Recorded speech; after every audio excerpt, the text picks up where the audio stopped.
Hey there, and welcome to my channel, Stitches by Liz. In this short video, I will be teaching you how to crochet into the front loops only. As you can see, I already have a few rows started. So let's go. So, as you see your V here, you are going to insert your hook through the loop that's closest to you.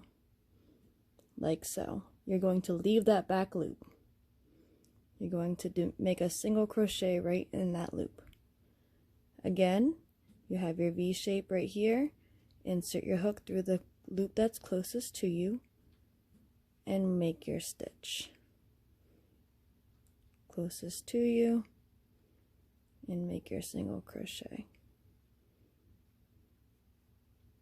And that is how you crochet in the front loops only. It leaves a nice little rigid look on the opposite side of your work. Please subscribe and don't miss out on any other crochet tutorials.